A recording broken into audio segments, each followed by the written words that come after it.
Ako ang inyong Lolo Pael at ito ang aking kwento. 5:00 pa lang ng hapon ay nagkukumpulan na ang magkakaibigang Ian, Nardo, Vic, Tanya, Fatima at Pingpong sa ilalim ng puno ng duwat na nasa gilid ng plaza. Kapag ganong oras talaga, lalo na kapag weekend, ay nakatambay na sila roon para magkulitan, mag-food trip o kung minsan ay magkwentuhan ng katatakutan, katulad noong araw na yon. Sa kanilang grupo ay ang 15 taong gulang na si Ian ang pinakatinitingnan bilang leader dahil kahit medyo makulit kung minsan, mabait naman siya at maaasahan. Si Nardo ang tinaguri ang pinakabuli sa lahat dahil sa mapang-asar siya. Si Vic naman ay inaasar na damulag dahil sa bukod sa mataba ay parang si damulag talaga to magsalita. Si Tanya naman ang pinakamaganda at mahinhin sa grupo, habang si Fatima ang pinakamatatakutin dahil sa ito ang pinakabata. Si Pimpong na siyang laging huli sa kanila ay tampulan ng pangaasar dahil sa pagkalampan nito at pagiging malambot. Kung minsan nga ay inaasar tong bakla ng mga ibang kakilala kabilang na si Nardo na kaklase niya. O siya, sige. Ako muna magkukwento. Itong nakaraang buwan lang daw nangyari to sabi ng tatay ko. Pero kagabi niya lang naalalang sabihin sa amin ni nanay. Sumeryoso ang mukha ng lahat, kaya nagpatuloy si Ian sa pagsasalaysay. Sabi ng tatay ko, nung nakaraan daw na naiwan sila sa construction site, 2 lang daw sila ng kumpare niya. Nakita raw sila ng bata na tumatakbo-takbo sa ginagawa nilang building. Nung una akala nila bata talaga na naliligaw lang. Hindi pa raw nila naiisip na multo-multo yun. Kaya inabol nila. Tapos, ito nang nangyari. Pagkakita nilang tumagos yung bata sa pader, ayun, nagtakbuhan daw talaga sila. Nasa 2nd floor sila ng building.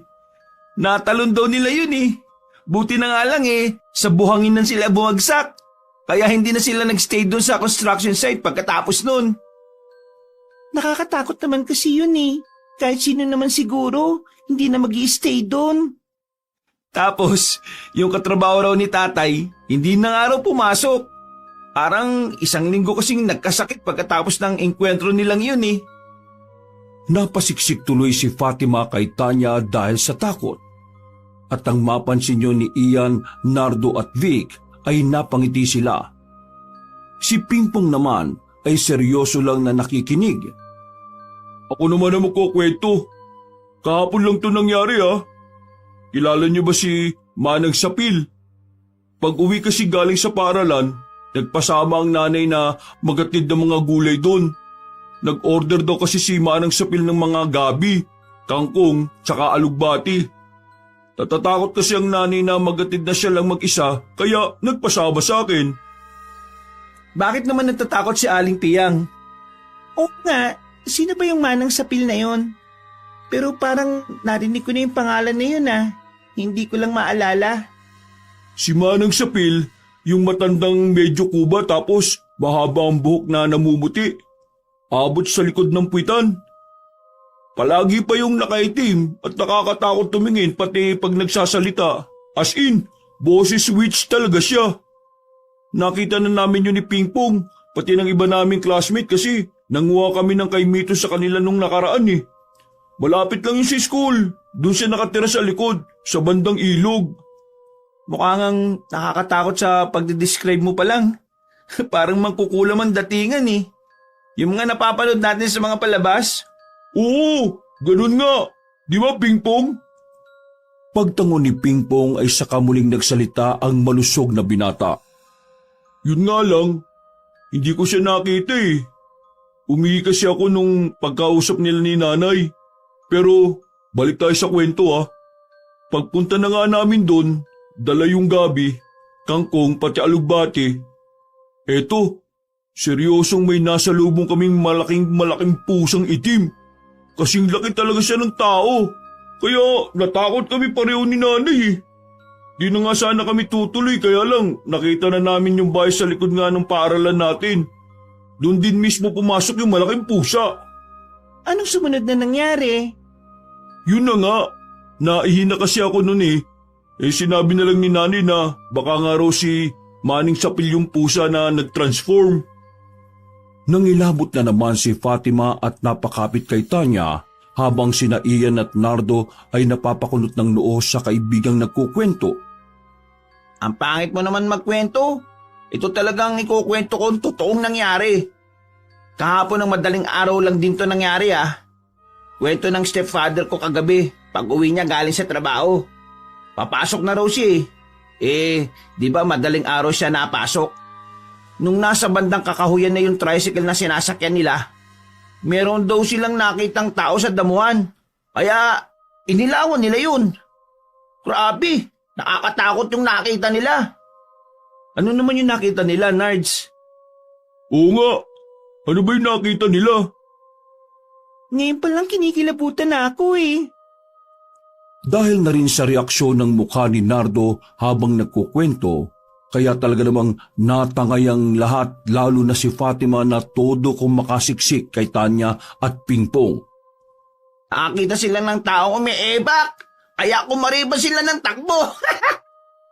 Napakunot tuloy ang noon ni na Ian, Vic, Tanya, Fatima at Pingpong habang si Nardo ay tawa ng tawa sa kanyang kalokohan. Sus, akala ko naman nakakatakot talaga. Loko-loko ka talaga, Nards.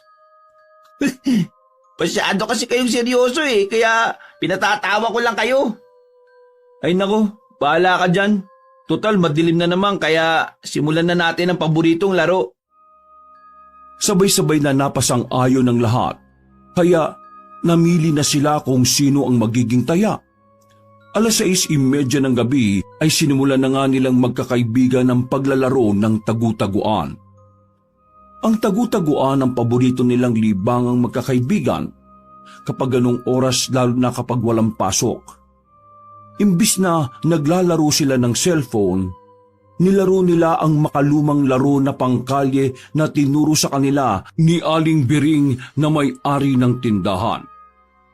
At ang palagi nilang pinagtitripan ay walang iba kundi si Pingpong dahil may pagkauto-uto ito. Oh, Pingpong, taya ka ha. Magbilang ka na ng 10, ay hindi, 20 pala. Tapos, wag mo na lang masyadong bilisan ha. Pagkatango ni Pingpong ay tinalikuran na sila nito at sumandal sa pader habang nakapikit. Habang nagbibilang to ng hanggang 10 ay nagpulasa na nga silang lahat palayo sa may plaza. Mula sa madilim na bahagi ay pinagmasdan nila ang kaibigan na patuloy pa rin sa mabagal na pagbibilang. Ano, magsasama-sama ba tayo o maghihiwa-hiwalay? Gusto namin ni Fatima na magkakasama tayo kasi nakakatakot kapag makakahiwalay eh. Tumango ang maliit na babaeng si Fatima habang nakakapit sa best friend niyang si Tanya. Pinagmasdan naman ni Ian ang dalawang matalik na kaibigan na sina Vic at Nardo. Ano sa tingin niyo, Nards? Vic? Mas okay sa akin yung suggestion ni Tanya. Mas maganda kung magkakasama tayo para maburo talaga si Pingpong. Di ba yun naman ang plano? Sasang-ayon na sana ang lahat, kaya lang ay biglang umeksena si Nardo. Tangik, mas mabuburot siya kung ganitong gagawin natin. Uuwi tayo sa kanya-kanyang bahay natin tapos hayaan na lang natin siyang maganap. Ayos pa? Walang umimik sa magkakaibigan. Nagkatinginan lang sila ng tila ang nag-aalangan sa gagawin. Nakakaawa naman si Pingpong. Baka magtampo yun. Ano ba kayo? Kahit anong gawin natin sa taong yun, di naman yun magtatampo eh. Ano na? Decide na kagad kayo guys. Malapit na matapos yung 20 seconds na nandito pa rin tayo. Bahala kayo, basta ako, uwi na ako. Magsi-7 na rin naman ng gabi. Nagugutom na ako. Tsaka maya-maya, tawagin na tayo ng mga parents natin. Pag-alis ni Nardo ay sunundan lang siya ng tingin nila Ian, Vic, Tanya at Fatima. Hanggang tila naglaho na lang din siya sa dilim. Kaya maya-maya, nang marinig nilang malapit ang matapos si Pingpong sa pagbibilang, ay tila natataranta silang lahat. Si Vic ay tumakbo na lang din pauwi, habang si Fatima ay hinatak na rin si Tanya pauwi, kaya si Ian na lang ang natira doon. Mula sa madilim na pinagtataguan, ay pinagmasdan niya lang si Pingpong na naghahanap-hanap sa kanila sa kung saan-saan. At nakukonsensya man siya na iwan tong mag-isa sa labas, sa huli ay natangay pa rin siya ng pag-uudyok ni Nardo. Umuwi rin siya sa bahay at iniwang mag-isa si Pingpong sa labas na naghahanap sa kanila na parang tanga. Pagsapit ng 8:00 ng gabi, katatapos lang kumain ng kanilang mag-anak ay nautusan pa saglit si Ian na bumili ng soft drinks sa tapat nilang tindahan na si Naibiring, ang may-ari na kamag-anak ni Pingpong. Habang bumibili siya, ay napansin niyang wala pa ron si Pingpong kaya medyo nabahala siya. Kapag ganong oras kasi ay nasa tindahan na ang kanyang kaibigan dahil nakikinood to ng primetime teleserye at pagkatapos ay sumasabay na lang sa kanilang Kuya Popoy sa pag-uwi ng kanilang bahay. Nang mapansin niyang wala rin naman doon si Kuya Popoy ay medyo nakahinga siya ng maluwag at napasalita na lang sa isip. Siguro, maagang umuwi si Pingpong kasama ang Kuya Popoy niya.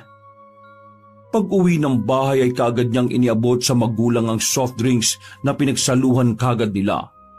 At mabilis na lumipas ang oras, pasado 9:00 ng gabi nang matapos na siyang makapaghugas ng paa at makapagsipilyo, ay rumekta na ang binatilyo sa maliit niyang kwarto para matulog. At katulad ng nakaugalian ng kanilang pamilya, nagdadasal muna siya bago humiga sa kama. In the name of the Father, and of the Son, and of the Holy Spirit. Amen.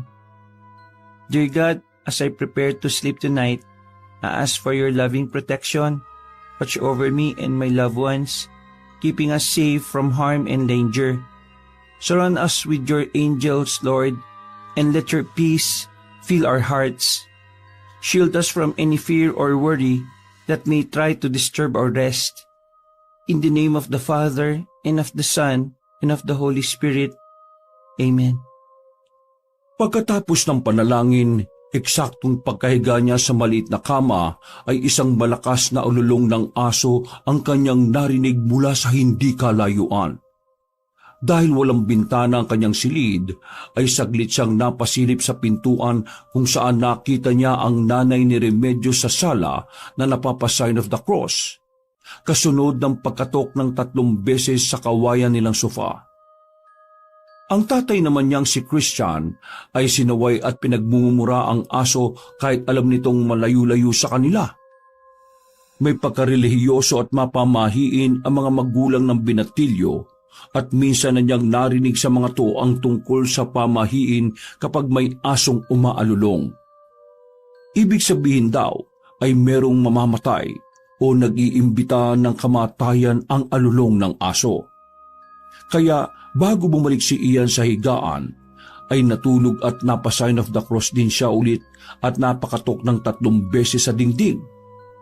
Hindi na niya nagawang magmura sapagkat sa loob ng bahay nila ay ipinagbabawal yon. Kapag narinig siya ng mga magulang, tsak na pipitikin o sasampalin ang kanyang bibig kahit pa 15 years old na siya. Nakatulog na nga siya ng mahimbing at mga bandang 10:00 ng gabi ay ginising siya ng mga magulang kaya napabalikwas siya ng bangon. Pagpunta nila sa sala ay nakita niya nga si Naibiring at Kuya Popoy na halata sa hilatsa ng mga muka ang matinding pagkabalisa at pag-aalala. Bakit po, Nay? Ano pong ginagawa nila Naibiring at Kuya Popoy dito? Habang tinatanong yon, ay tila nakukutuban na rin ng binatilyo at tama nga ang hilatsa niya. Nang sabihin ni Kuya Popoy na hindi pa umuwi si Pingpong ay tila lumobo ang kanyang ulo. Natakot naman siyang magsalita at sabihin ang totoo sapagkat ayaw niyang masisi kung magkataon. Hindi ko po alam kung nasaan si Pingpong eh. Hindi niyo po ba natanong kina Nardo, Vic, Tanya at Fatima? Ipinaliwanag ni Kuya Popoy na galing na sila sa mga nabanggit niyang pangalan pero tumanggi rin ang mga to at iisa lang ang paliwanag na pagkatapos na maglaro ng tagu-taguan ay nag-uwian na sila. Dahil doon ay ganoon na rin ang inexplain ni Ian para hindi na rin siya madawit kahit ang totoo ay pinupupog na siya ng konsensya. Naudlot na ang binatilyo sa pagsasalita matapos makita kung paanong umiyak si Naibiring. Si Kuya Popoy naman ay napapakuyom na lang ng kamao na kitang-kita rin sa muka ang pag-aalala. Dahil doon ay naghalo tuloy ang konsensya at awang nararamdaman ni Ian. Kaya lang ay di niya pa rin masabi ang totoo na iniwan nila ang kaibigan habang nagtatagu-taguan sapagkat siguradong sisisihin siya sa pagkawala ni Pingpong. Nagtanong pa si Naibiring at Kuya Popoy sa mga posibleng lugar na pupwedeng puntahan ni Pingpong pero wala nang maisip si Ian. Pare-pareho lang naman sila ng pinupuntahan at nagtungo na rin doon ng mga kaanak ng kaibigan niya pero wala silang nakita. Nagsuggest na lang rin si Tatay Christian na samahan si Nanay Biring at Kuya Popoy na mag-report sa barangay at magpatulong na rin sa paghahanap sa mga barangay pulis at iba pang opisyal. At pag-alis nila ay kinausap si Ian ng ina at pinaamin kung ano ang totoo. Pero nanindigan siyang walang kinalaman sa pagkawala ng kaibigan. Nang nasa kwarto na, ay naiyak na lang ng tahimik si Ian dahil sa konsensya hanggang sa makatulugan niya ang pag-iyak. Kinabukasan ay kaagad na kumalat ang balita ng pagkawala ni Pingpong kaya maraming nabahala. Ito kasi ang unang pagkakataon na may nawalang tao sa kanilang lugar. Naalarma din ang karamihan kaya nung araw na yon ay naging abala ang lahat sa paghahanap kay Pingpong at isa-isa nga rin kinausap ng barangay official sina Ian, Nardo, Vic, Tanya at Fatima. Sapagkat sila ang huling kasama ni Pingpong bago ito mawala. Hindi pa rin makapaniwala si Ian na ganoon ang mangyayari sa kanyang kaibigan, kaya nakukonsensya siya sa ginawa nilang pag-iwan dito kagabi. Lalo na nang tila magmakaawa si Naibiring at Kuya Popoy sa kanila. Dahil na rin sa takot, ay naging consistent ang sagot nilang 5 magkakaibigan na pagkatapos nilang maglaro ng tagu-taguan, ay nag-uwian na silang lahat. Lunis ng tanghali, dahil sabay-sabay ang break time kaya nagkita-kita silang 5 sa hardin ng paaralan para pag-usapan ang pagkawala ng kanilang kaibigan. Guys, alam niyo naman na siguro kung bakit ko kayo inaya rito ngayon, di ba? Kailangan natin mapag-usapan ng tungkol sa pagkawala ni Pingpong dahil aminin man natin sa hindi, may kasalanan tayo sa nangyari. Iyan naman, par. Huwag ka magsalita ng ganyan dito. Alam mo namang nasa public place tayo eh. Mamaya may makarinig sa atin, madawit pa tayo. Tama naman si Ian, Nardo. Kasalanan natin kung bakit nawala si Pingpong. Kung di mo kasi sinabing iwan natin siya hayaan maganap, hindi mangyayari yun sa kanya eh. Bakit ako naman ang sinisisi mo, Tanya? Di ba nag-uwian din naman kayo? Kung makapagsalita ka dyan, sumang-ayon din naman kayo sa usapan natin ah. Nardo, huwag mong lakasan ng boses mo. Pinagtitinginan na tayo ng ibang estudyante. Eh bakit ako lang sinasabihan mo? Bakit di mo rin sabihan si Tanya? Ayos din kayo eh no? Tama na nga yan. Nandito tayo para pag-usapan ng maayos, hindi para mag-away-away. Hindi dapat tayo nagsisisihan. Nawala na nga isa nating kaibigan eh, makakaganito pa tayo. Natahimik ang lahat dahil sa sinabing yun ni Ian. Si Fati naman ay parang maiiyak na, kaya niyakap na lang siya saglit ni Tanya na nakasimangot kay Nardo. Sa halip na nag-aaway-away tayo, bakit di na lang tayo tumulong sa paghahanap kay Pingpong? Alam natin kung saan siya napunta, bukod sa mga lugar na pinupuntahan natin. Nards, di ba magkaklase kayo at madalas na magkasama sa school? May idea ka ba? Wala naman kaming ibang pinupuntahan kapag magkasama kami sa school eh. Saka, bakit kailangan pa nating tumulong? Hinahanap naman siya ng mga pulis eh. Ipaubayan na natin yun sa kanila. Huwag niyong masamayin tong sinasabi ko sa inyo ha. Pero kasi, ayaw ko lang na madamay tayo. Pakaisipin pa ni Naibiring at Kuya Popoy Talagang may kasalanan tayo kung bakit nawala si Pingpong eh. Meron naman talaga eh. Anong binubulong mo dyan, Tanya? Lakasan mo. Nako, kung di ka lang talaga babae, nako. Ay nako, bahala na nga kayo dyan sa buhay nyo. Kung gusto nyong ma-involve, kayo-kayo na lang. Nag-walk out na si Nardo na hindi naman na pinigilan ni Ian. Napakamot na lang sa ulo ang binata habang nag-iisip kung ano ang gagawin. Pasensya na kayo guys. Babalik na muna kami sa classroom. Doon na namin itutuloy ni Fatima ang lunch. Kung may plano na kayo, inform niyo na lang kami. Tutulong kami sa paghahanap kay Pingpong. Thanks. Sige, ingat kayo ah. Sige, mag-update na lang ako. Tanya, Fatima. Kakausapin ko rin lang muna ng maayos si Nardo. Pag-alis ng dalawang babae ay naiwang tahimik sina Ian at Vic dun sa garden. Habang kumakain ng malusog na lalaki, ay pinag-iisipan naman ni Ian kung saan posibleng magsuot ang kanilang kaibigan. Hanggang sa pumasok na sa utak niya ang mga hindi magagandang pangyayari na posibleng mangyari kay Pingpong. Nay ko po, wag naman sanang may masamang mangyari sa kanya. Ano bang iniisip mo ha? Kumain ka na muna kaya? Hindi nga ako makakain dahil sa mga naiisip ko, Vic. Nagpas 24 oras nang nawawala si Pingpong eh. At wala pang kahit na anong hint kung nasaan siya. Dapat kasi, hindi na natin talaga siya iniwan eh. Paano kung may kumidnap sa kanya? Ginawang alay yung dugo niya dun sa tulay na ginagawa dun sa kabilang bayan. O kaya naman, dinakip siya ng mga kulto at inalay sa demonyo. O kaya yung puting van na nangunguha ng mga tao tapos binibenta yung laman loob. Ay naku, napaparanoid ka na. Gutom lang yan. Kumain ka na nga. Kundi ako uubos yung pagkain mo. Kahit walang gana ay pinilit kumain ni Ian para na rin makapag-isip ng tama. Pagkatapos ng lunch break ay bumalik ang dalawa sa klase at mabilis na lumipas ang oras. Dahil magkalapit lang din ang bahay kaya sabay na umuwi sina Ian at Vic. Hinintay pa nila si Nardo pero nagdahilan to na sasabay sa mga klase kahit ang totoo ay umiiwas siya sa mga kaibigan. Anong nangyari ron kay Nardong putik? Halatang-halata naman na ayaw sumabay sa atin ngayon. Hayaan na muna natin.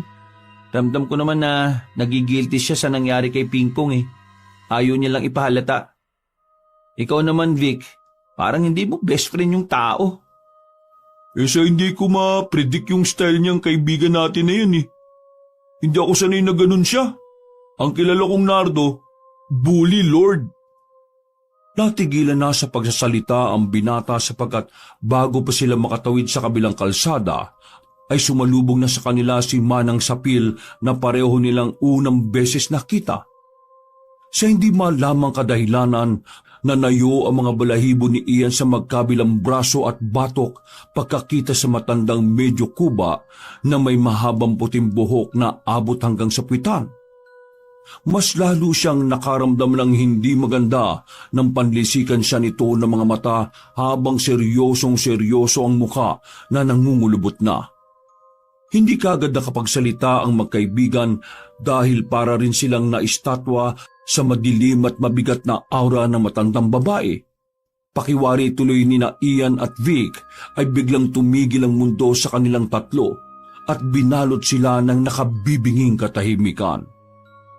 Dahil nga sa sobrang katahimikan na pumagitan sa kanila, ay narinig na rin ni Ian ang tibok ng kanyang puso maging ang paglunok ng laway ng malusog niyang kaibigan. Natauhan na lang sila pareho matapos madinig na marahang nagsalita si Manang Sapil na mas lalong ikinakilabot ng mga pagkatao nila. Ikaw pala si Vic. Mabuti at nakita kita rito. Pakisabi naman ulit sa nanay mo, kay Piang, na kung may extra pa siyang pandaan at saka gabi. Hindi ko na kasi naabutan ng nanay mo sa palengke. Po? Sabihin mo na lang at huwag mong kakalimutan dahil kapag kinalimutan mo, sige ka.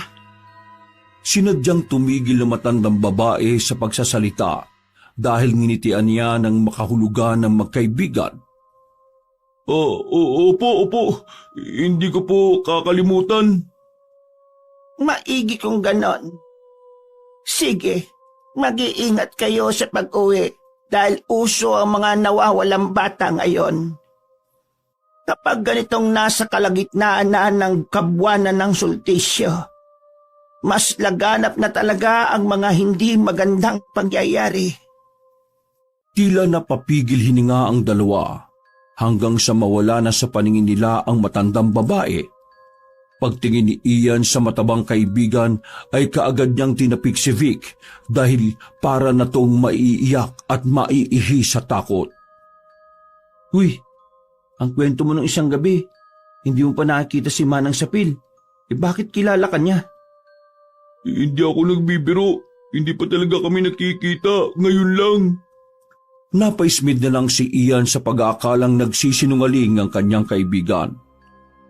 Pagkatapos noon ay nagtuloy-tuloy na sila hanggang sa makauwi sa kani-kanyang bahay. Nang nasa tapat na ng bakuran si Ian ay napatingin siya sa tindahan ni Naibiring na sarado pa rin ng araw na yon.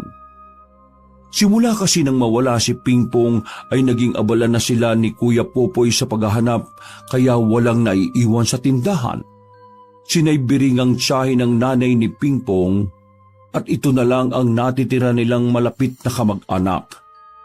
Namatay kasi ang lahat noon sa probinsya matapos magkaroon ng storm surge sa kanilang probinsya kung saan nagbabakasyon ng kanilang mga kapamilya.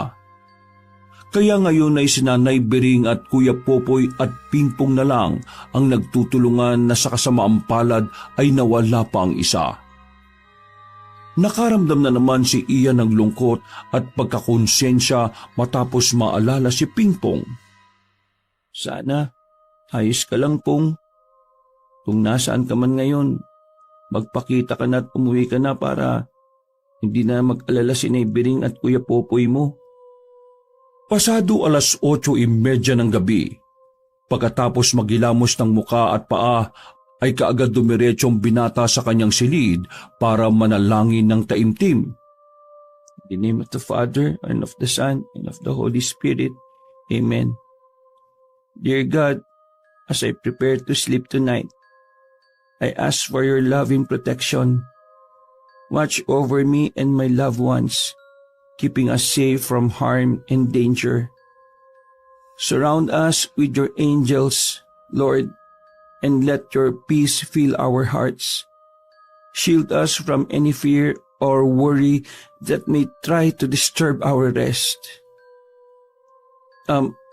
Pahabol pa po pala, Lord. Kung nasaan man po ngayon ng kaibigan kong si Pingpong, dalangin ko po na ingatan niyo po siya. Kayo na pong bahala sa kanya at magbigay po sana kayo ng sign kung ano na po ba yung totoong nangyari sa kanya. Pero sana po talaga walang masamang nangyari. Yun lang po, Lord. Kayo na po ang nakakaalam sa lahat ng bagay, kaya sa inyo po ako nakikiusap. In the name of the Father, and of the Son, and of the Holy Spirit. Amen. Kahit hindi madalaw-dalaw ng antok, ay sinikap niyang makatulog dahil maaga pa ang pasok bukas sa school. Dahil na rin sa lalim ng kanyang mga iniisip, ay hindi niya na namalayang tinangay na ang kanyang diwa sa pinakamalalim na antok. Pagdilat ng mga mata, ay ganun na lang ang gulat niya nang maabutan ng sarili na nakasandal sa puno ng duhat na nakatayo sa gilid ng plaza na tinatambayan nila. Madilim at medyo mausok ang kapaligiran. Nagtatago rin ang buwan at ang mga bituin dahil sa makapal na ulap sa kalangitan. Pagkagala niya ng tingin sa buong plaza, ay wala siyang nakitang kahit na sinong tao kaya kinutuban siya kaagad. Anong ginagawa ko dito sa plaza? Hindi pa man siya natatapos sa pagsasalita, ay narinig na niya ang boses ni Pingpong na nagbibilang. nang igawin niya ang tingin sa poste kung saan madalas silang pumupwesto kapag taya sa tagu-taguan, pero wala naman siyang nakitang tao roon. Pingpong! Nasaan ka? Hinahanap ko na sa inyo! Hindi tumugon ng kanyang kaibigan. Nagpatuloy lang ito sa pagbibilang kaya siya na mismo ang naghanap. Pero nalibot na niya ang buong plaza ay wala pa rin siyang nakikita. Nang matapos na ang 20 segundo ay biglang nanahimik ang paligid. Kalaunan ay nakarinig siya ng mga boses na nag-uusap-usap. Nang maunawaan niyang boses nilang mga yon, ay natigilan siya sa pagkabigla. Kami yun na. Gusto namin ni Fatima magkakasama tayo kasi nakakatakot kapag magkakahiwalay eh. Mas okay sa akin yung suggestion ni Tanya. Mas maganda kung magkakasama tayo para maburot talaga si Pingpong. Di ba? Yun naman ang plano. Tangi, mas mabuburot siya kung ganito ang gagawin natin. Uuwi tayo sa kanya-kanyang bahay natin, tapos hayaan na lang natin siya maghanap. Ayos, di ba? Nakakaawa naman si Pingpong. Baka magtampo na yon. Ano ba kayo? Kahit anong gawin natin sa taong yun, di naman yun magtatampo. O ano na? Decide na kagad, guys. Baala kayo. Basta ako, uuwi na ako. Baala na kayo magdesisyon kung iiwan niyo siya o hindi. Pagkatapos sa mga salitang yon, ay bigla na lang muling tumahimik ang paligid. Nawala din ang makapal na usok kaya nakita niya si Pingpong na naglalakad habang sinisipat-sipat sila kung saan nagtatago. Nilapitan niya ang kaibigan, pero kahit anong gawin niya, ay tila hindi lumalapit ang kanilang distansya kaya sinigawan na niya ito. Pingpong! Umuwi ka na! Inuwihan ka na namin lahat! Nag-uwihan na kami! Umuwi ka na kasi mapapahama ka! Napahinga ng maluwag si Ian pagkakita niyang tumigil na sa paghahanap sa kanila si Pingpong. Tila ba narinig nito ang kanyang pagsigaw kaya naglakad na ang lalaking lalampa-lampa pauwi ng bahay. Sinundan naman niya si Ian upang makasigurong makakauwi. Kaya lang tila biglang nag-iba ang ihip ng hangin. Isang mabigat at madilim na puwersa ang biglang lumukob sa paligid. Pamilyar ang pakiramdam kaya natigilan siya saglit habang nagpapalinga-linga sa madilim na kapaligiran. Pagbaling niya sa harapan ay wala na roon si Pingpong pero ang mabigat at madilim na puwersa ay mas lalong dumoble. Kaya napayakap na siya sa sarili dahil sa matinding kilabot na hatid nito. Pingpong! Nasaan ka na? Umuwi ka na sa inyo! Pakiusap! Umuwi ka na! Bago pa niya matapos ang pagsasalita, ay nadinig niya ang malakas na paghiyaw ni Pingpong mula sa hindi kalayuan. Dahil doon, ay napatakbo siya para sa kluluhan ng kaibigan kaya hindi niya rin alam kung saan to pupuntahan. Mas dumilim kasi ang kapaligiran pati mas bumigat din ang kanyang pakiramdam. Doon niya lang din napagtanto na parang hindi siya umaalis sa pwesto kaya napasigaw siya ng husto. Pingpong! Pingpong! Pingpong, nasaan ka? Pingpong! Isang nakagigimbal na imahe ng matandang babae ang sumambulat sa kanya. Dahilan para siya ay takot na mapabalikwas ng bangon sa kama habang sumisigaw. Dahil sa takot ay kamuntikan pa siyang mahulog sa kama. Mabuti na lang ay biglang dumating si Nanay Remedios at Tatay Christian na kaagad binuksan ng ilaw ng kanyang kwarto. Nang makita nilang umiiyak ang anak habang pawis na pawis, ay kaagad nilang tong nilapitan at niyakap para patahanin at pagaanin ng loob. Nay, Tay, napanaginipan ko po si Pingpong. Sumisigaw siya. Parang humingi siya ng tulong sa akin eh. Tulungan po natin siya. Hanapin po natin siya. Hindi kaagad napakalma si Ian sapagkat ito rin ang unang beses niyang magkaroon ng ganun kasamaang panaginip. Nang okay-okay na, ay pinalabas na niya sa silid ang mga magulang. Pinilit niya pa rin makatulog kahit ang totoo ay natatakot siyang baka mapanaginipan na naman niya ang nakakatakot na pangyayari. Pasado 3:30 na makatulog siya ulit at nagising na ng 6:30 ng umaga. Dahil malilate na siya sa klase kaya nagmadali na siyang mag-ayos ng sarili at hindi na nag-almusal pa. Pagdating sa gate ng paaralan, ay nahapyawan niya ng tingin si Manang Sapil na papasok sa iskinita papunta sa likod ng paaralan. Tumingin din sa kanya ang matanda at ngumiti na tila merong pakahulugan. Sa hindi na naman mawaring pagkakataon, ay nakaramdam siya ng kakaibang kilabot. At pamilyar ang pakiramdam na yon pero ipinagsawalang bahala na lang muna dahil sa pagmamadali. Umiwas na kagad siya rito ng tingin at nagdire-diretso na sa loob ng school. Mabilis na lumipas ang oras. Pagsapit ng lunch break, ay muli silang nagkita-kita sa garden maliban kay Nardo na tila umiiwas na sa kanila matapos ang pangyayari. Oh, bakit wala si Nardo? Nakausap mo na ba siya, Ian? Hindi pa nga eh. Hayaan na muna natin siya, guys. Nagpapalipas lang yung siguro ng galit niya. Siya pa talaga ang nagagalit? Ay nako, parang mas babae pa siya. Basta guys, hayaan na muna natin siya. Promise, kakausapin ko rin siya kapag okay. Kumain na muna tayo, bago tayo magkwentuhan. Ilang minuto ang lumipas. Pagkatapos nilang kumain ay kaagad nagtanong si Tanya tungkol sa totoong pakay ng pakikita-kita nilang yon. Ayaw ko sana itong sabihin sa inyo guys pero naisip kong kailangan nyo ring malaman. Tungkol saan ba yan, Ian? Hindi na muna umimik at nagtanong si Tanya dahil nagsumiksik na naman si Fatima sa kanya na parang bata. Sa atin na lang muna to guys ha. Bukod sa parents ko, sa inyo ko lang ito ikukwento. Kagabi, bago ako matulog, humingi ako ng sign kay Lord para malaman kung anong totoong nangyari kay Pingpong. At katulad ko na hindi makapaniwala, malamang di rin kayo maniniwala sa nangyari. Habang nakikinig sina Vic, Tanya at Fatima ay napabuntong hininga muna ng malalim si Ian bago magpatuloy sa paglalahad ng kwento. Napaniginipan ko si Pingpong. Kitang-kita niya kung paanong mag-ibang hilatsa ng mukha ng mga kaibigan matapos niyang magsalita tungkol sa kaibigan nilang nawawala. Bakit? Anong nangyari? Paano mo napanaginipan si Pingpong? Hindi ko rin alam eh. Siguro, sign yun para malaman kung nasaan siya.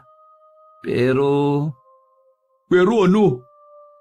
sigurado akong hindi maganda ang lagay niya ngayon kung nasaan man siya. Hindi ko rin sure kung nasaan siya pero ang narinig ko lang bago siya mawala sa panaginip ko. Sumisigaw siya ng malakas na parang nahihirapan na tumihingi ng tulong. Sinubukan ko siyang sundan pero nararamdaman kong hindi ako maalis sa pwesto ko eh. Hanggang sa ano? Ano nangyari, Ian?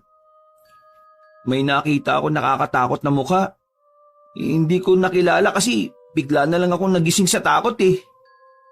Pero ang pagkakatanda ko, matandang babae yun na bigla na lang sumulpot galing sa kung saan. Kitang-kita ni Vic, Tanya at Fatima ang takot sa mukha ni Ian habang nagkukwento kaya naman sabay-sabay nilang hinawakan sa likuran ng kaibigan para pahupain ang tensyon na nararamdaman nito. Yun lang ang natatandaan kong nangyari. Maniwala kayo sa akin. Ayaw ko nang mapanaginipan pa yun. Pasensya na rin kayo kung hindi ko makontrol ang tensyon na nararamdaman ko ha. Okay lang yun, Ian. Don't worry. Dahil magiging okay din ang lahat. Makikita rin si Pingpong. Isama na lang natin siya palagi sa prayers natin.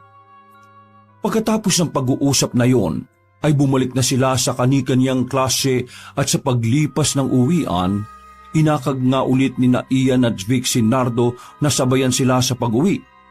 Pero tumanggi na naman ito. Dahil doon ay hindi na nakatiis sa matabang binatilyo na makapagsalita ng hindi maganda. Iniiwasan mo ba kami, Nardo? Ha? Bakit di mo tanggapin ang totoo na meron ka naman talagang kasalanan kung bakit nawala ngayon si Pingpong? Anong sinabi mo? Tamulag ka? Sige, ituloy mo. Diyan ka naman magaling, di ba? Sa pambubuli. Dinadaan mo kami sa laki ng katawan mo eh. Kaya okay lang din siguro sa'yo na mawala na lang basta-basta si Pingpong eh. Dahil sa laki at solido na katawan ni Nardo, kaya naiangat niya si Vic kahit na mataba pa ito.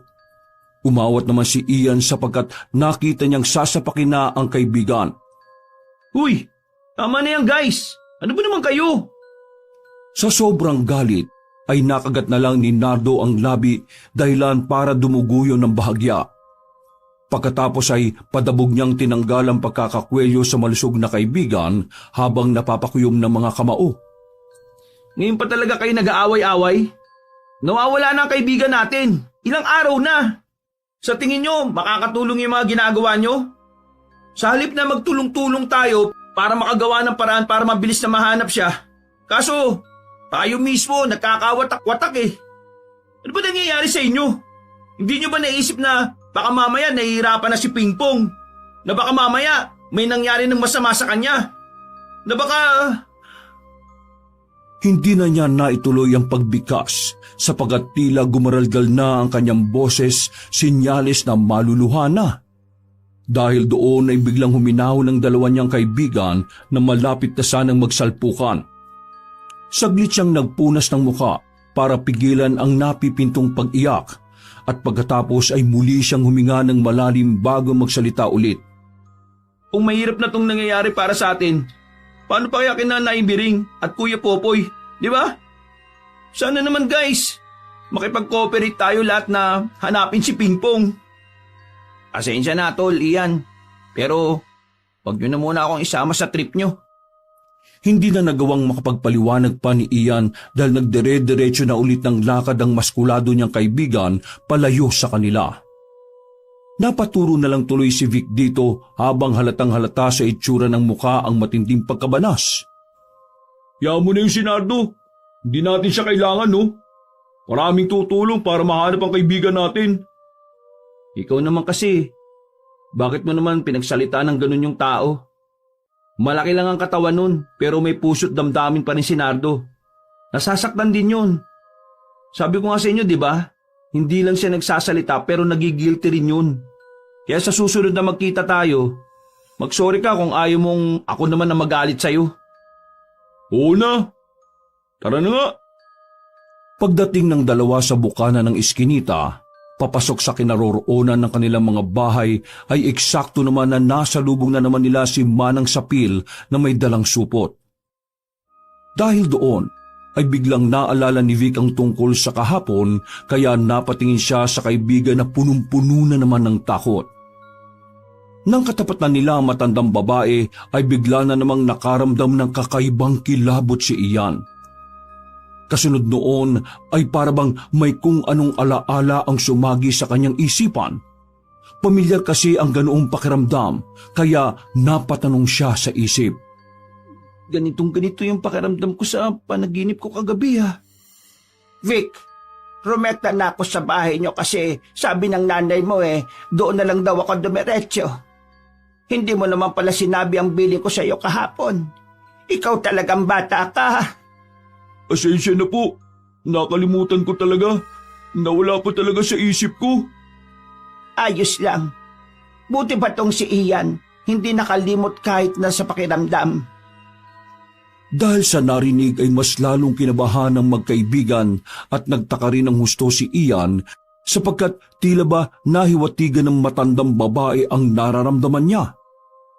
Hindi na sila nakapagsalita pa pagkatapos noon dahil nagtuloy-tuloy na sa paglalakad si Manang Sapil na nagpahabol pa ng huling salita. Mag-iingat kayo sa paghahanap ng kaibigan nyo. Hanapin nyo ang tamang tao na makakatulong sa inyo. Nang mawala na sa paningin nila ang matandang babae ay pareho silang nakahinga ng maluwag. Pagkadaka ay napahawak ang matandang binatilyo sa balikat ng kaibigan na napatanong bigla. Paano niya nalaman kung sino ka, ha? Hindi ko rin alam eh. Pag-uwi ng bahay ay tila nawala na naman sa konsentrasyon si Ian dahil sa nangyari kanina. Paulit-ulit na nagritmo sa utak niya ang mga sinabi ni Manang Sapil na parabang may pakahulugan. Mag-iingat kayo sa paghahanap sa kaibigan nyo. Hanapin nyo ang tamang tao na makakatulong sa inyo. Ano kayang meaning ng mga sinabi niya kanina? Feeling ko talaga may pakahulugan yun eh. Ay, ano ba naman to? Pagkatapos siya magilamos ng katawan, ay pumasok na kaagad siya ng kwarto para hindi mahalata ng mga magulang na balisa na naman siya at hindi mapakali. Idinaan na lang muna niya ang lahat sa panalangin para gumaan na rin ang pakiramdam niya. In the name of the Father, and of the Son, and of the Holy Spirit. Amen. Dear God, as I prepare to sleep tonight, I ask for your loving protection. Watch over me and my loved ones, keeping us safe from harm and danger. Surround us with your angels, O Lord, and let your peace fill our hearts. Shield us from any fear or worry that may try to disturb our rest. And Lord, kung sakaling mapanaginipan ko ulit si Pingpong, please po, help me na matulungan siya at magising ako kung sakaling hindi na maganda ang nangyayari. Hindi po ako titigil hanggat hindi nakikita ang kaibigan ko. Yun lang po, Lord God. In the name of the Father, and of the Son, and of the Holy Spirit. Amen. Naging maayos naman ang tulog niya pagkatapos manalangin sa Panginoon. At lumipas ang 1 linggo ng pagkawala ni Pingpong, gabi-gabing napapanaginipan ni Ian tungkol sa pagsigaw at paghingi ng tulong ng kanyang kaibigan. Pero palaging hindi naman niya to nakikita sapagkat palagi ring may sumusulpot na matandang babae na hindi niya mamukhaan kung sino. Hindi na muna niya ito ikinukwento sa mga magulang pati sa mga kaibigan sapagkat ayaw na niyang abalahin pa ang lahat at baka mag-alala pa ang mga ito.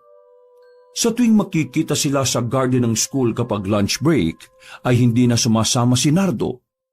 Tuluyan na nga lumayo ang loob nito sa nangyari, kaya lalo lang nagalit sa kanya si Tanya. Si Vic naman ay nakahingi na rin ng sorry pero nag-iba na talaga ang kanilang samahan simula nang mawala si Pingpong. Isang hapon, dahil absent si Vic, gawa ng sinamahan nito ang ina sa pamilihang bayan, kaya naman mag-isang naglakad pa uwi ng bahay si Ian. Naisip ng binata na magtungo muna sa simbahan para makapag-alay ng dasal sa nawala niyang kaibigan. Pagpasok ay nag-alay kagad siya ng prayer para kay Pingpong. Lord, lagpas 1 week na po pero wala pa rin lead kung nasaan si Pingpong. Maasa pa rin po ako, Lord, na buhay siya pero nahihirapan pa rin sa kanyang lagay. Palagi ko pa rin po siyang napapaninginipan kaya sana naman po makita na siya. Kahit ano man po ang mangyari basta makita lang siya. Tatanggapin po namin. Pagkatapos mag-alay ng dasal, ay dumiretso siya sa sindihan ng kandila at nagsindi siya ng isa. Nang paalis na siya, ay eksaktong nakaramdam na naman siya ng kakaibang presensya kaya kaagad niyang iginala ng tingin ang kanyang mga mata. At nakita niya mula sa hindi kalayuan si Manang Sapil na nakatingin sa kanya na matalim. Umiwas kaagad siya ng tingin dito at nagtuloy-tuloy na sa paglalakad. Pero napansin niyang tila sumusunod ang matandang babae kaya huminto siya sa mismong tapat na malaking gate ng simbahan. At saka lakas loob niya yung nilingon at tinanong. Sinusundan niyo po ba ako? Ano pong kailangan niyo sa akin? Habang tinatanong niya ang matanda, ay ramdam niya ang kakaibang presensya na alam niyang nanggagaling sa matandang babaeng kaharap. Bakit hindi po kayo magsalita ngayon? Natigilan na siya matapos tumitig ng mabalasik si Manang Sapil. At kitang-kita niya kung paanong nagsapusa ang itim nitong mga mata, kaya napaatras siya ng bahagya dahil sa takot. Nang tatalikod na siya para maglakad palayo, ay saka naman nagwika ang matandang babae dahilan para siya ay mapahinto at muling mapalingon dito. Naririnig mo pa rin ba ang mga sigaw niya? Hanggang hindi nahahanap ang kaibigan mo, hindi rin titigil ang panaginip na yon. Paulit-ulit tong mangyayari. Paulit-ulit mong maririnig ang paghingi niya ng tulong. Ang takot, ang pangingilabot, at ang pakikipagtagpo sa taong hindi mo inaasahan. Hanggang sa mapagod ka at sumuko. Hanggang sa hilingin mo na tumigil na ang mga pangitain. Sa oras na mangyari yon, tapos na ang lahat. Maaring imposible na ang makita pa siya. Matapos siyang marinig ang mga sinabi ni Manang Sapil, ay unti-unting gumapang ang matinding kilabot sa buo niyang pagkatao. Simula sa talampakan na dumaloy papuntang tuhod, paakyat sa tiyan hanggang sa magpaikot-ikot to sa kanyang dibdib. Dahil doon, ay bumilis ang tibok ng kanyang puso na parang may mga nagkakarerahang maliliit na daga rito na gusto ring kumawala. Nang maabot ng tensyon ng kanyang batok, ay napahawak siya roon habang takot na nakatingin kay Manang Sapil na babagsik pa rin ang tingin sa kanya. Bigla rin siyang nagkaroon ng realization habang nagkakatitigan sila ng matandang babae. Kaya mas lalong trumipli ang takot na nararamdaman niya. Ang pakiramdam na to, naaalala ko na. Ikaw yun. Ikaw nga yung matandang babae sumusulpot sa panaginip ko. Naudlot na ang kanyang pagsasalita sapagkat doon niya lang napagtanto na wala na pala si Manang Sapil sa kanyang harapan. Nasagi kasi siya ng isang ali at napagalitan na pahara-hara siya sa daan kaya tila bumalik siya sa kanyang ulirat. Ha? Nasaan na yun? Para hindi na mapahiya, ay nagtuloy-tuloy na siya sa paglabas ng simbahan at tinahak na ang daang pauwi ng bahay habang iniisip pa rin si Manang Sapil na nagpapakita sa kanyang panaginip. Sigurado na ako ngayon na siya yung nagpapakita na yun sa panaginip ko. Kaya posibleng may kinalaman siya sa pagkawala ni Pingpong eh. Pero paano ko patutunayan ang tungkol sa bagay na yun? Kailangan meron akong gawin dahil sure na ako ngayon na si Manang Sapil ang nagtago ngayon kay Pingpong. Sa lalim ng iniisip ay hindi na namalayan ng binata na nasa tapat na pala siya ng kanilang bahay.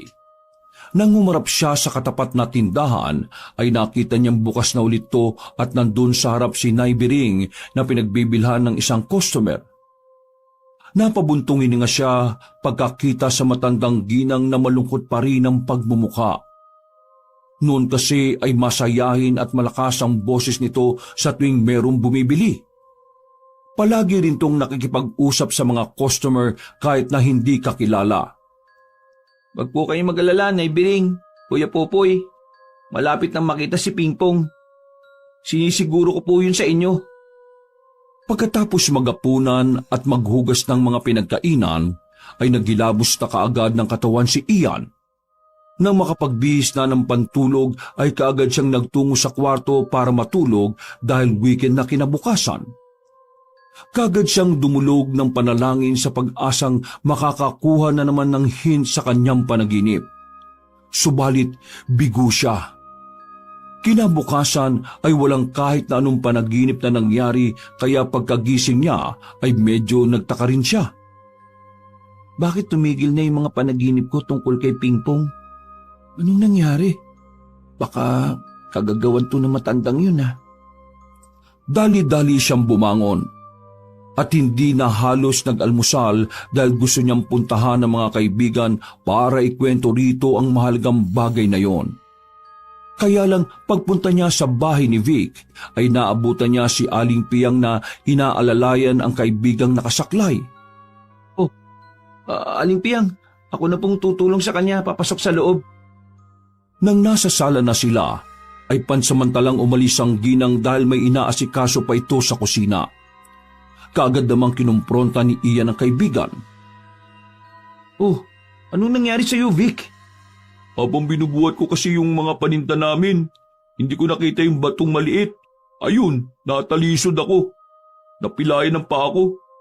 Isang linggo raw bago humilom, sabi ng manghihilot eh. Teka, bakit ka pala napadaan dito? Ang aga-aga pa ah. May idea na ako kung nasaan si Pingpong. Ha? Totoo ba yan? Shh! Huwag ka munang maingay. Di pa ako sigurado pero naalala mo yung kinukwento ko noong na nananaginip ako tapos may sumusulpot na matandang babae sa panaginip ko? Oo, naalala ko. Anong meron dun? Si Manang Sapil pala yun. Shh! Kaya huwag ka maingay. Baka marinig tayo ng nanay mo. Paano mo naman nasabi yun? Nakita kami sa simbahan kahapon. Tapos may mga sinabi siya sa akin tungkol kay Pingpong. Alam niya rin yung tungkol sa panaginip ko. Tapos yun, bigla ko napagtagni-tagni ang lahat. Kaya sure akong may kinalaman siya sa pagkawala ng kaibigan natin. Hala ka, kaya pala sabi ni nanay, may napansin nga raw siyang kakaiba dyan kay Manang Sapil. Kasi palaging nabili ng mga gulay tapos minsan naghahanap daw sa kanya ng mga halamang gamot na hindi naman niya itinitinda. Nagpapahanap nga rin sa kanya ng mga ugat-ugat ng kung ano-anong halaman. Di ba, gawain niyo ng mga mangkukulam? Malaki ang chance. Kasi paano siya nakakapasok sa panaginip ko? Maliban na lang kung may ginagawa siyang orasyon. At saka nakilala niya tayo eh. Kahit na hindi pa naman natin siya kilala, kaya siguradong mangkukulam siya. Kaya, Vic, posibleng itinago niya ang kaibigan natin. At dapat makapasok tayo sa bahay niya at mapatunayan yun. Nakakatakot kung totoong mangkukulam nga siya. Paano tayo makakapasok sa bahay niya? At saka pala, anong dahilan niya para itago si Pingpong? Bigla ko lang din naalala yung kwento ni Nardo na namita sila ng bunga ng kay Mito. Malamang, nagalit yung matandang mangkukulam na yon, kaya binigyan niya ng leksyon si Pingpong. Bakit sila Nardo? Saka yung iba nilang classmate, hindi naman na paano ah. Hindi ko rin alam. Malalaman lang natin yan kapag nakapasok na tayo sa bahay ni Manang Sapil. Saglit silang tumigil sa pag-uusap nang dumating si Aling Piang na may dalang pandesal na napalamanan na ng dairy cream. Iniwan niya lang yon sa lamisita bago magbalik sa kusina. Gusto man kitang tulungan dyan sa plano mo, pero nakita mo naman ang sitwasyon ko ngayon oh. Baka imbis na makatulong ako lalo pang lumala ang sitwasyon. Baka maging ending yan, dalawa na kami ni Pingpong ang mawala. Ay naku, paano kaya to? Hindi naman po pwedeng si Tanya, lalo na si Fatima. Wala rin naman sila dyan Sabi ni nanay kanina, nakita niya raw na nagbiyahe yung magpinsan. Ba't di mo na lang sabihin kay Kuya Popoy para makatulong siya sa paghahanap sa kapatid niya? Hindi naman po pwede.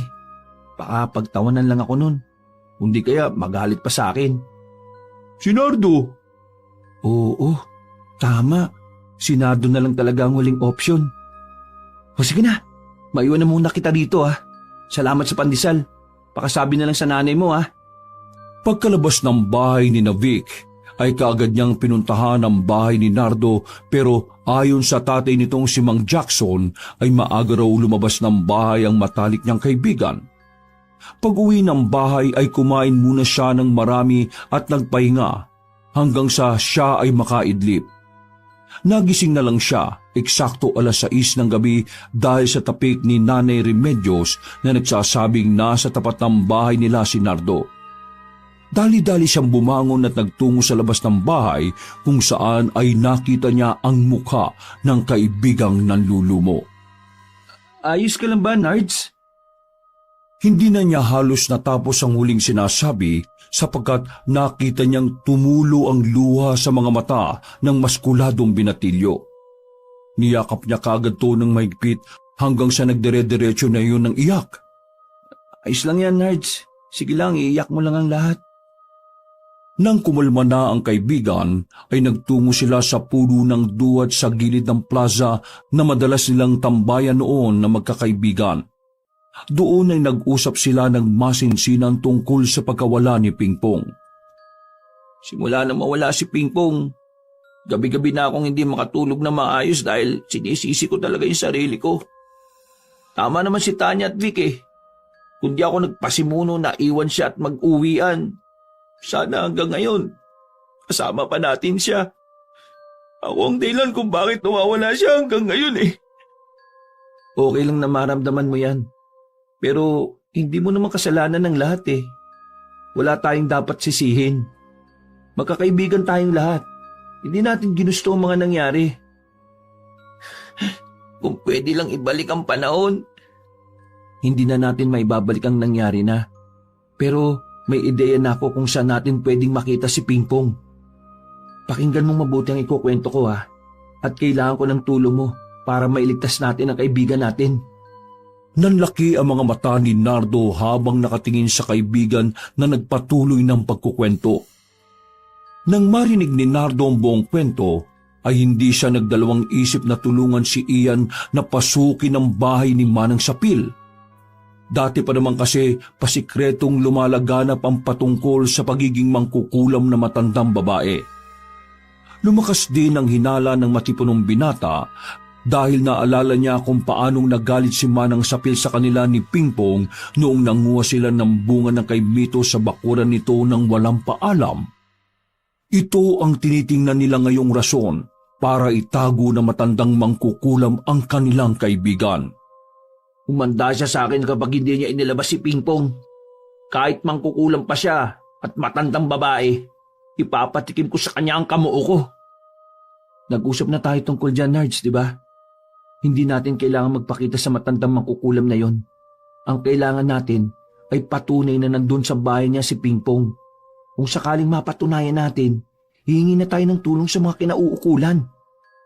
Pero kung kaya nating iligtas si Pingpong, ililigtas ko siya kahit na anong mangyari. Pakiramdam ko, ako talagang responsable kaya siya nawala eh.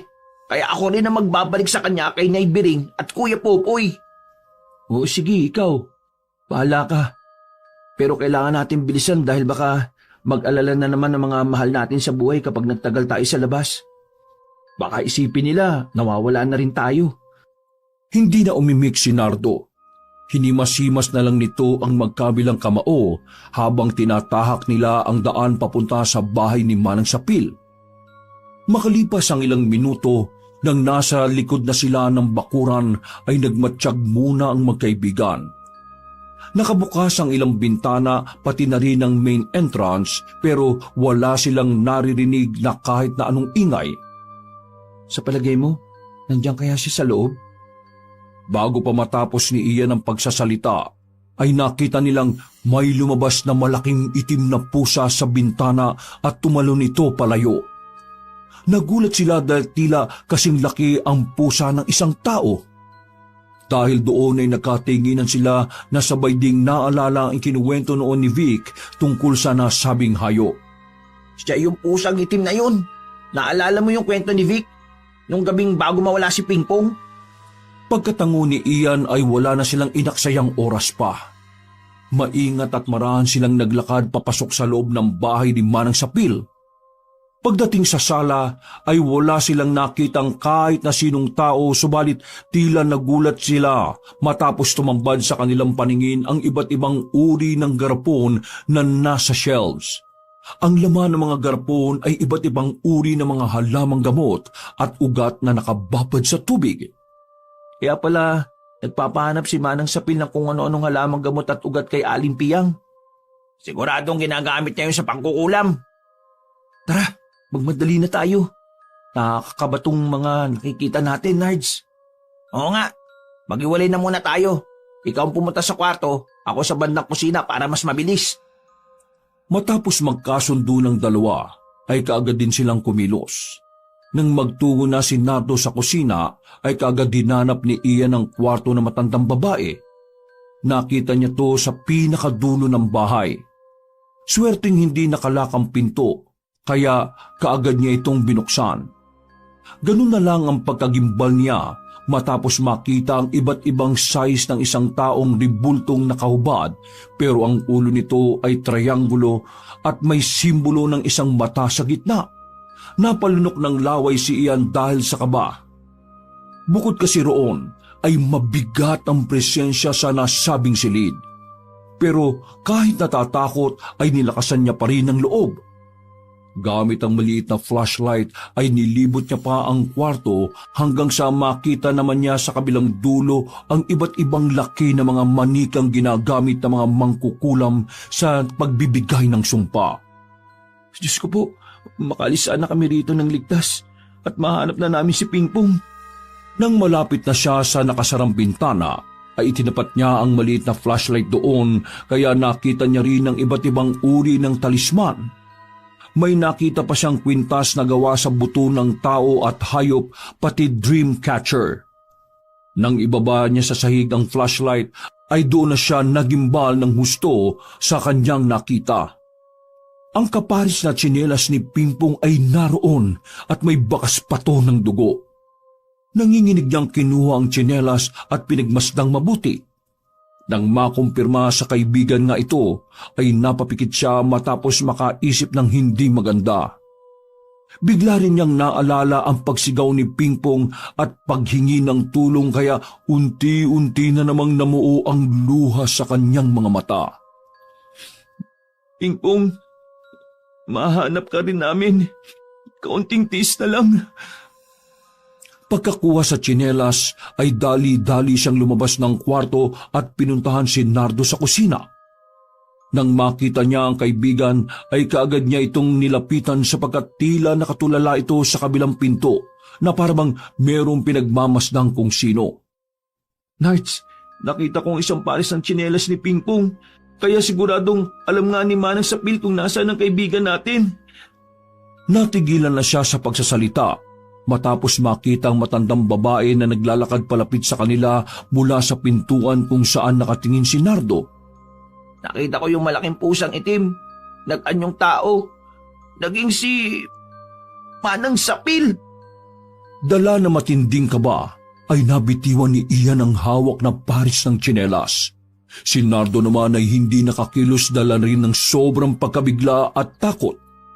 Pero pilit na nilakasan ni Ian ang loob niya para sa nawawalang kaibigan. Hinarap niya ang matandang mangkukulam kahit nanginginig ang kanyang mga tuhod sa matinding pagkasindak. Saan mo dinala si Pingpong? Ilabas mo na ang kaibigan namin. Dahil kung hindi... Sinumaan lang sila ng tingin na matandang babae hanggang sa makalapit na to sa kanilang harapan. Dahil sa matinding takot at panginginig, kaya sabay na napaupo sa sahig sina Nardo at Ian. Ian, makinig ka. Tumakbo ka na. Umalis ka na rito at isumbong mo siya sa mga kinauukulan. Hayaan mo na ako. Hindi ako makagalaw eh. Nangihina ang mga tuhod ko sa takot. Tila napatikom na lang ang bibig ni Ian nang makitang nasa harapan na niya ang matandang mangkukulam. Rumipli pa ang takot nila nang damputin niya ang paris ng tsinelas ni Pingpong habang ngumingiti. Nagkakamali ka yata ng ideya, Ian.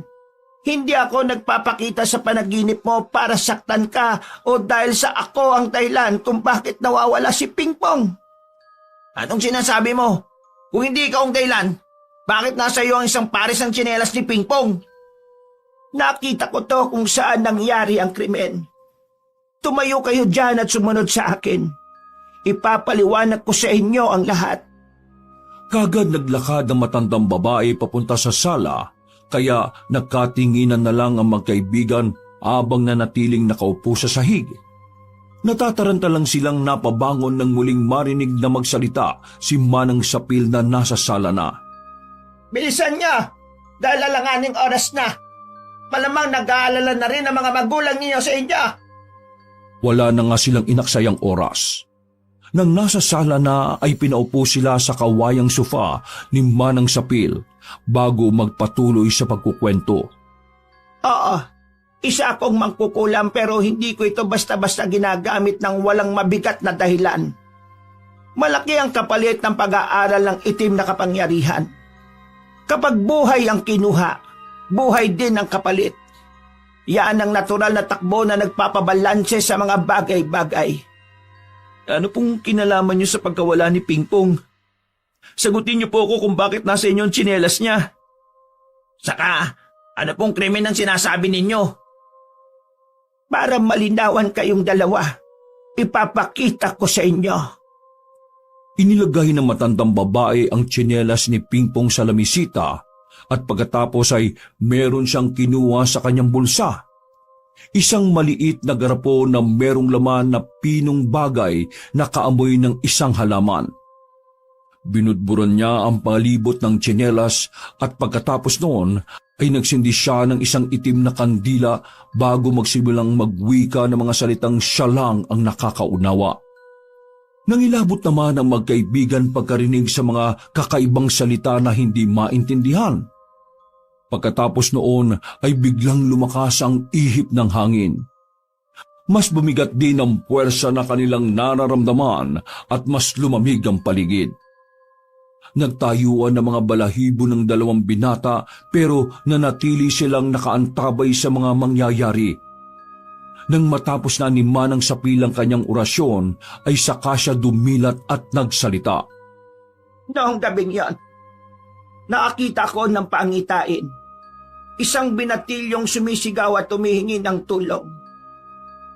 Pinasunod niya ako hanggang sa matuntun ko ang nagsabing lugar at nakita ko ang tsinelas na yan. Hawakan niyo ang tsinelas para maintindihan niyo ang sinasabi ko. Kahit nagdadalawang isip at kinakabahan, ay sinunod pa rin nila Ian at Nardo ang sinabi ng matandang babae. Paghawak nila sa tsinelas ay mabilis na nag-sink in sa kanilang mga utak ang isang alaala. Alaalang galing mismo kay Pingpong nung gabing bago ito mawala. Kitang-kita nila ang mga nangyaring nung gabing yon.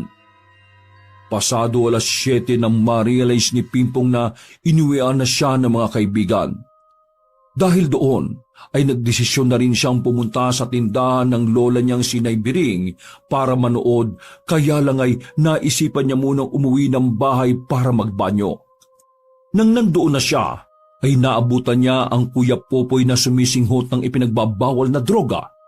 Sa takot ay tumakbo si Pingpong pero sa kasamaang palad ay naabutan siya ng nakatatandang kapatid. Dahil sa takot ni Kuya Popoy at sa tama na rin ng droga, kaya nagawa niyang pukpukin ng martilyo sa ulo ang kaawa-awang binata. Buhay pa noon si Pingpong at nagmamakaawa sa nakakatandang kapatid. Pero sa halip na tulungan at dalhin sa ospital, ay hinatak niya to at inihulog sa luma nilang balon na nasa likod ng bahay. At dahil sa may kalayuan ng bahay ni Pingpong sa mga kapitbahay, kaya kahit na anong sigaw at hingi niya ng tulong ay walang nakakarinig hanggang sa bawian na lang siya ng buhay. At kahit umaalingasaw ang kanyang bangkay, ay wala pa rin makakaamoy na ibang tao dahil nasa liblib silang lugar. Bakit ganito nangyari sa iyo, Pingpong? Sorry, at hindi ka namin nailigtas kaagad, Pingpong. Gabi-gabi ako nagpapakita sa panaginip mo dahil gusto kong lumapit ka sa akin para ipakita ko sa iyo tong totoong nangyari. Gusto mo mang tulungan ang kaibigan niyo, pero yun na talaga ang kapalaran niya. Ngayong nakita niyo na ang totoong nangyari, kayo na ang bahalang magsumbong sa mga otoridad. Umiyak ng umiyak sina Ian at Nardo matapos masaksihan ng totoong pangyayari. Pagkatapos ng tagpong yun ay kaagad nga nilang itinuro ang totoong salarin na si Kuya Popoy na mismong kapatid ng biktima. Hindi makapaniwala ang lahat, lalo na nang madiskubring gumagamit ng ipinagbabawal na gamot si Popoy. Maraming nakumpiska ang mga pulis sa kanyang kwarto, kaya kaagad siyang hinuli at ikinulong. Nang kunin naman ang bangkay ni Pingpong sa ilalim ng balon, ay naaagnas na ito. Inuuod at namamahod dahil sa inabot na ito ng halos 2 linggo roon. Naiyak na lang sina Ian, Nardo, Vic, Tanya at Fatima dahil sa hindi magandang sinapit ng kanilang kaibigan sa mismong kamay pa ng kapatid nito. Mahirap man tanggapin, ay pinilit nilang lahat na makamove on. Nagpasalamat din sila sa malaking tulong na ginawa ni Manang Sapil at humingi na rin sila ng tawad dito. Dahil sa panghusga nila rito bilang isang mangkukulam. Wakas!